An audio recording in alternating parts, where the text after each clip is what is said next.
Hello everyone, and welcome to my channel. I hope everyone is having a wonderful day. Before we begin, please hit the subscribe button and give this video a thumbs up. Highlighting her favorite aspect of her fiancé Zach Shallcross, Kaity Biggar provides an update on their wedding. After getting engaged on season 27 of The Bachelor, Austin, Texas, is now home to Bachelor Nation's favorite couple, Zach Shallcross and Kaity Biggar. This week, Kaity had a Q&A session on her Instagram stories to address inquiries from followers on her relationship and their impending nuptials. In the Q&A, a fan inquired about Kaity's wedding specifics and if she and Zach will be making a comeback to television. Kaity declared, Texas, October 2025. Next week, we have an appointment with a wedding planner. And Bachelor Nation has a question for the second part of that. How thrilling! When someone else inquired about Kaity's favorite aspect about her fiancé Zach, she answered straight. His heart, the Bachelor Nation star penned. Every morning when he wakes up, this man chooses to show me the softest kind of love. He is always telling me and demonstrating to me how much he values, respects, loves, and is a partner and confidant to me. Kaity went on to extol Zach, describing him as having the purest and finest soul a person could ever have. I genuinely always have a moment during the day when I turn to face him and reflect on how fortunate I am to be this man's future wife. You're the ones crying, not us. In response to questions from fans about her Bachelor Nation besties, Kaity uploaded a picture of herself from her season with Davia, Gabby, Ariel, Kylie, Jess, and Mercedes. She commented, "So grateful to have such amazing friends in my life," next to the photo. Kaity was asked how she manages her time between working 2 jobs as a nurse and creating content. "I try my best to balance everything out. I love that each job is very different," she remarked. We adore hearing from Kaity and are enamored with her and Zach's sweet bond. I'm keeping track of the days till October 2025. With Grant Trout, is Maddie Pruitt ready for babies? Maddie Pruitt was introduced to Bachelor Nation when she was paired with Peter Weber on The Bachelor. She moved on with Grant Trout after their relationship didn't work out. Fans have followed her and her spouse ever since as she gets used to wedded life. Having tied the knot in October 2022, everyone is curious as to whether she and Grant are prepared to raise a kid. See what she has to say by continuing to read. When will Grant Trout and Maddie Pruitt give birth? Grant Trout and Maddie Pruitt have been wed for more than a year. Are they prepared to have a family soon, having spent the last year as newlyweds? In her responses to some fan inquiries on Instagram, Maddie discussed getting married and starting a family. She gave a very kind response when asked what her favorite aspect of being married was. "Everything about it," exclaimed her. "My greatest buddy, Grant, is someone I genuinely enjoy spending every day of my life with. They know they want a family, even if they haven't said publicly that they want to become parents anytime soon. They actually desire a large family. I want all the babies," declared Maddie, "like a whole basketball team. However, as long as the Lord grants us as many, we will be genuinely content." Do you believe that Grant and Madison will soon make their pregnancy public? Grant Trout and Madison Pruitt, credit, Madison Pruitt Instagram. Grant Trout and Madison Pruitt, credit, Madison Pruitt Instagram.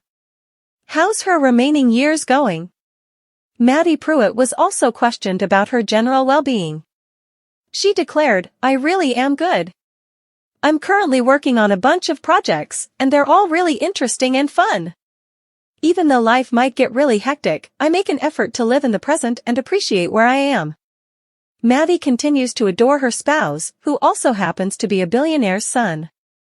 Grant is the billionaire son of Excel Communications founder, Kenny Trout, who founded the long-distance phone firm.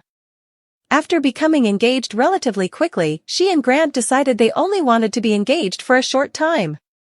Maddie had made it clear to everyone that she wanted an intimate marriage. They therefore didn't want to prolong their engagement. Instagram user Madison Pruitt. Instagram user Madison Pruitt. For them, everything turned out just well. In Dallas, Texas, in his parents' house, they were married. What are your thoughts on Maddie and Grant's desire for a kid-only basketball team? Kenny Brash and Mari Pepin share wedding day errors.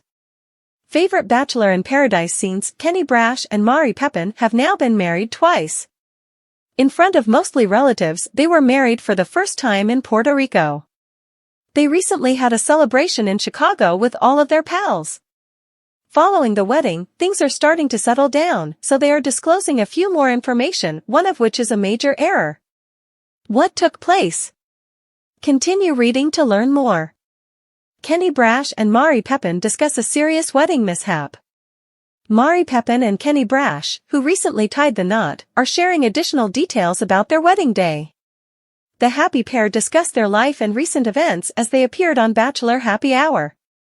Their two amazing weddings were a major conversation point. One happened last month in Puerto Rico, and the other in Chicago. Serena Pitt and Joe Amabile were curious as to if any significant accidents happened. Mari lost her garter, which was the first thing that went wrong. "I was very upset because I couldn't find my garter anywhere," she remarked. "It was blue, and it would be my blue something. I was very disappointed because I had the garter custom made even though I was able to locate something alternative at the last minute." After the wedding, she discovered the garter in a car they hadn't even used. She also disclosed that day it rained. Fortunately, the rain held off for the wedding, but she had to reconsider her wedding hairstyle because of the humidity. In his own commentary, Kenny stated that while the rain didn't disturb him, what happened with the DJ did. "He played the wrong song for our first dance," he claimed. "I'm not even sure what it was, but we said, that's not the right one. Then, without warning, he switched to a Lil Jon song, and I was like, what the heck?" Rachel Leviss was recently criticized by Nick Viall for suing Ariana Madix. Because Nick is unfiltered and always honest, his podcast, The Viall Files, is a favorite among fans. Since her affair with Tom Sandoval came to light, Rachel has been the buzz of Bravo. She appears to be suing Tom Sandoval as well as Ariana Madix. Nick informs followers that he disagrees with this decision, nevertheless. Ruins life of Rachel Leviss. Rachel Leviss destroyed Tom Sandoval's life in addition to her own. She was a close friend of Ariana Madix. She did not find much significance in this, though, as she had slept with her 9-year partner. Every time Rachel attempts to assert that she and Ariana were not that close, Ariana responds with a clap. Tom has been among the most despised individuals on reality TV ever since the incident occurred. Rachel visited a mental health facility and spent some time for herself. She may have done this to escape the hate she encountered in her life and on social media in addition to seeking the assistance she needed. Nick Viall dismisses Rachel Levy. Nick Viall discussed Rachel's lawsuit against Tom and Ariana. This is in retaliation for her sharing a video of herself sulking while on FaceTime with Tom. She was unaware that she was being videotaped. She remarked something to the effect that she must sue Ariana by default if she intends to sue Tom. Which is, well, I suppose. Like nothing she says is incorrect in theory. However, she makes it clear that, once more, she doesn't mind Ariana being a byproduct of her own self-centered demands. And the odd thing about this entire video is that, even though it's terrible, repulsive, and gross, she is the only one who has ever actually seen it. That's why it's interesting that she continues bringing up this video, which, as far as I know, nobody has ever really seen. It's not like this video that everyone has been watching, you know. She keeps bringing it up, and it's true that learning you're being sued must be really upsetting. For what purpose exactly is she giving Ariana emotional distress? Every time she talks, I just wonder, why? Nick seems to believe that the video that Rachel is always mentioning is useless. Although not many people have seen the video, she has every right to be offended by it. Rachel gives the impression that everyone has witnessed it. Lisa Vanderpump, who is considered the group's mother, hasn't even seen it. How do you feel? Do you concur with Nick's statement? Comment down below with your thoughts.